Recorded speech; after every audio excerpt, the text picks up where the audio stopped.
तो मैं ये समझता हूँ कि ये इसी इसी सिस्टम के अंदर ये बात हो रही है कि ये आज आप national finance commission award reverse कर दें तो ये सारी प्रेसिडेंशियल सिस्टम की बातें खत्म हो जाएगी। हम्म। अभी प्रॉब्लम प्रॉब्लम क्या बना हुआ है? प्रॉब्लम ये बना हुआ है कि 100 रुपए बन रहे हैं फेडरल गवर्नमेंट के पास, उसमें से 70 रुपए प्रोविंसेस ले जाते हैं, 30 रुपए रह जाते हैं। वो 30 रुपए जो हैं उनमें से पाकिस्तान की अफवाज को भी देना है, एडमिनिस्ट्रेशन भी करनी है, और कुछ फेडरल गवर्नमेंट ने कोई हाईवे शाईवेज एक दो छोटी छोटी चीजें भी करनी है।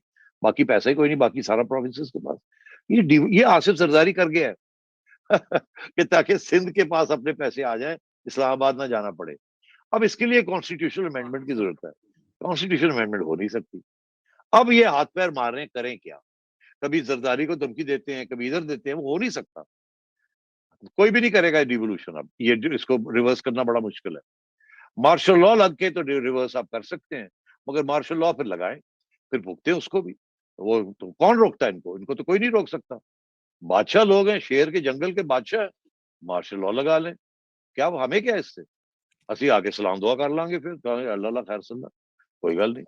तो बात यह है कि ये presidential system is all about कि जी रिसोर्सेस इस्लामाबाद के पास होने चाहिए, जहां से हमें मिलने चाहिए। हमारी पेंशन पूरी होनी चाहिए, हमारी सैलरीज होनी चाहिए, फेडरल गवर्नमेंट की एडमिनिस्ट्रेटिव कॉस्ट पूरी होनी चाहिए, और हमारी फॉरेन पॉलिसी के ऊपर जंकट्स इधर आना उधर जाना ये चलता रहे। आज आप इसीलिए कहते हैं जी कि पाई को बड़ा कर दें प्लीज, नेशनल सिक्योरिटी के अंदर ह्यूमन डायमेंशन डाल दे। वो क्या? पाई को बड़ा करें जी, पाई बड़ा करें। अभी 100 रुपए है, 150 रुपए तो करें ना। वो 150 रुपए करेंगे तो हमारा वो जो पहले 30 रुपए मिलते थे अब 50 रुपए मिलेंगे। जब 50 रुपए मिलेंगे तो चलो कारोबार चल पड़ेगा। इसलिए अब शोर पड़ा हुआ है कि केक को बढ़ाएं, केक को बढ़ाएं। और इसको नेशनल सिक्योरिटी पॉलिसी बना दी है कि पहले वाली ट्रेडिशनल डिफेंस वो तो मिलेगी मिलेगी, ऊपर से और पैसे भी लेने हैं हमने। और उस इसी तरीके से हो सकता है कि आप केक जो है ना, जीडीपी जो है ना, वो इस वक्त जो भी है उसको डबल करें और टैक्स रिसोर्सेज को बढ़ाएं। जीडीपी बढ़ नहीं रही है, टैक्स आप ऊपर से लेना शुरू कर दें, अवाम की चीखें निकलनी शुरू हो गई है। ये प्रॉब्लम बना हुआ है। जी बिल्कुल। अभी तो देखें, ये प्रॉब्लम तो बन गया है, लेकिन मेरे ख्याल से 5.3 की ग्रोथ रेट है, तकरीबन 5.4 ही बनता है। तो मुझे नहीं समझ आ रही कि क्यों ये प्रॉब्लम बन रहा है, इतनी हाई ग्रोथ हो रही है। वो क्या कहते हैं कि जी एक्सपोर्ट्स बढ़ गई हैं, करंट अकाउंट डेफिसिट कहाँ से हमने उस पर काबू पा लिया है। ये हकाइक, ये ऑल्टरनेटिव जिसे कहते हैं फैक्ट्स, एक मुतबादिल से बगले हकीकत बजा में। रहे हैं कि वो कल वो असद उमर साहब ने प्रेस कॉन्फ्रेंस की, फिर जी वो शहबाज गिल जो है वो कागज लहरा रहे हैं, हमाद अजहर जो है वो लगे हुए हैं, वो जी इनकलाब आ गया, इमरान खान अपने आप को मुबारकबाद दे रहे हैं। आज उन्होंने ट्वीटें खड़काई हैं कि जी बड़ा हमने खुशहाली आ गई है। वो खुशहाली अब लोगों से पूछे कि कितनी खुशहाली है सेठी साहब। अब वही तो मैं कह रहा हूँ ना, झूठ बोलने के साथ ये नहीं मतलब आपको कोई ऐसा कुछ झूठ होता है जो कि लोगों को पता नहीं होता कि ये झूठ है या सच है। मगर जब अपना पेट काट रहा हो, कट रहा हो, और आपको कोई कहे नहीं नहीं आप तो बड़े खुश हैं, आप तो खुशहाली है, तो वो कहेगा यार मेनू पेट मेरे मरोड़ पड़ते पे ने, मेरा खून निकलता पाया, तू कहना पे मैं ठीक हूँ। तो वो झूठ पकड़ा जाता है। इनको किसी ने समझाया है, इमरान खान को, इनके जो कंसल्टेंट है जो इनको बताते हैं, वो ये कहते हैं उनको कि प्रोपेगेंडा बड़ा पावरफुल चीज होती है। सोशल मीडिया पे प्रोपेगेंडा करें, आप एक बात को 10 दफा कहेंगे, लोग कहेंगे गल सही कह रहे हैं। और फिर आपके आपके वो भी लोग होते हैं जो वैसे ही आपके सपोर्टर होते हैं, वो तो कहते हैं बस कह दिया ठीक है इसी को चलाओ। तो बात फिर गूंजनी शुरू हो जाती है। ये फाशिज्म का और प्रोपेगेंडा का ये पुराना एक खसूसी खसूसियत है। तो इसलिए ये कोई नई बात नहीं है, वी नो दिस। आप कह रहे हैं, वो कहते हैं जी 5.25%।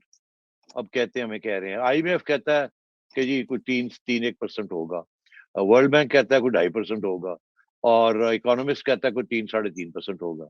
अब ये 5.5 कह भी दे तो क्या फर्क पड़ता है? मैं कहता हूँ ये कह दे 7-7%, मैं कहता हूँ 5% भी ग्रोथ हो जाती है चलो।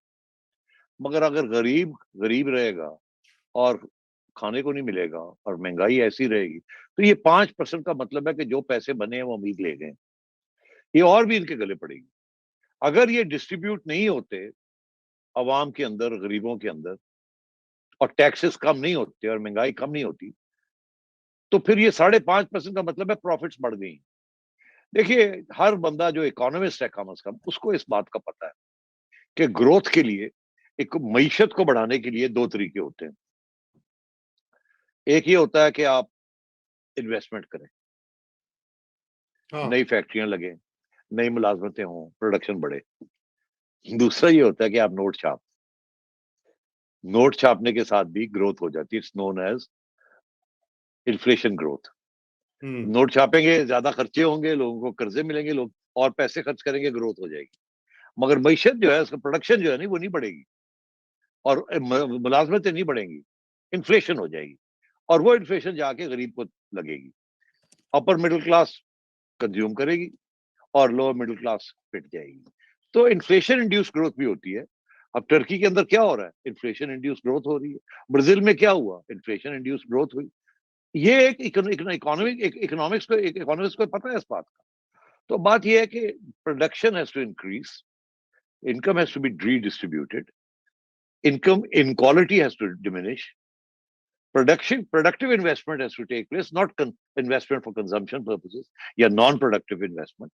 नॉन प्रोडक्टिव इन्वेस्टमेंट वो है जो कि एक घर बेचा, एक और खरीदा, एक घर बेचा, एक और खरीदा, स्टॉक एक्सचेंज में, मार्केट में ये बेचा, वो बेचा, उसके साथ प्रोडक्शन का कोई ताल्लुक नहीं है, स्पेकुलेशन का ताल्लुक है और फोरकास्टिंग का ताल्लुक है, और एक्सेस मनी का ताल्लुक है, सप्लाई थोड़ी है, पैसा ज्यादा है, इन्फ्लेशन हो रही है। तो मैं ये कह रहा हूँ कि पाकिस्तान उस किस्म के प्रॉब्लम्स में फंसा हुआ है। ये इमरान खान के बस की बात नहीं है कि उसमें से ये निकले। ये बहुत हार्ड डिसीजंस आर नीडेड और कम से कम 5 साल चाहिए आपको कि जो भी आए हार्ड फैसले करे और उसके बाद आहिस्ता-आहिस्ता 2, 3, 4 साल के बाद माशियत सही हो और फिर एक सॉलिड फुटिंग पे आ जाए कि उसके बाद अब मामला सही चलेगा। ये और वो ये कहते हैं जी अभी एक आईएमएफ प्रोग्राम किया, हमें तो एक और लेना पड़ेगा। तो अगर ये दूसरे आईएमएफ प्रोग ये लेके दूसरे आईएमएफ प्रोग्राम की तरफ जाते हैं, तो आईएमएफ तो बिल्कुल बेल्ट टाइट करके रखेगा। वो तो ऐसी-ऐसी चीज़ें इनसे करवाएगा कि अवाम की चीखें निकलेंगी। मैं कहता हूँ अमीरों की चीखें निकलें, अवाम की चीखें ना निकलें, एंड देन नो प्रॉब्लम। मगर आईएमएफ कहता है हमें नहीं पता किसकी चीखें निकलेंगी। आपने जो भी करना है करें, हमें तो चाहिए कि इतने पैसे इकट्ठे करें आप। अब ये अमीरों को नहीं करते, अमीरों से नहीं ये पैसे लेते। उनके सब्सिडी से सब्सिडी दी जा रहे हैं वहाँ। और गरीबों के ऊपर ये जो इनडायरेक्ट टैक्सेशन है, ये वही है ना, गरीबों के ऊपर इसका असर पड़ता है। आप करें ना, आज जी, वेल्थ टैक्स लगाएँ आप वेल्थ टैक्स लगाएँ, क्यों नहीं लगाते आप वेल्थ टैक्स? आप 5,000 रुपए के नोट को खत्म क्यों नहीं करते? आपका ख्याल है गरीब लोग 5,000 रुपए का नोट जेब में लेके फिरते हैं? खत्म करें ना ये, पता लगेगा फिर कि किसके पास कितने पैसे हैं जो कि चेंज करने आया है और वो काला पैसा है, उसका कोई अकाउंट ही नहीं है। नहीं करते। और भी और इस किस्म की चीज़ें हैं जो ये कर सकते हैं, नहीं करते। करें ना, करके दिखाएँ हमें। इनहेरिटेंस टैक्स लगाएँ, डेथ ड्यूटीज़ लगाएँ, वेल्थ टैक्स लगाएँ, तो फिर देखें कैसा पैसे आता है इनके पास। मगर वो तो इसका ये मतलब है कि रूलिंग क्लास जो है, सरमायादार लोग जो हैं और जो बहुत बड़े-बड़े सिविल सर्वेंट्स और जनरल्स हैं जिन्होंने लंबे-लंबे पैसे रखे हुए हैं और घर बनाए हुए हैं, अपनी वेल्थ के ऊपर देना पड़ जाएगा ना उनको। तो फिर बात बनती बिल्कुल। है ना, तो वो करते नहीं है वहाँ, जाते नहीं है और वो कैसे जाएँ? अपने पाँव पे क्यों कुल्हाड़ी मारें, खाना है तो खाते जा रहे हैं सारे, ये हाल है।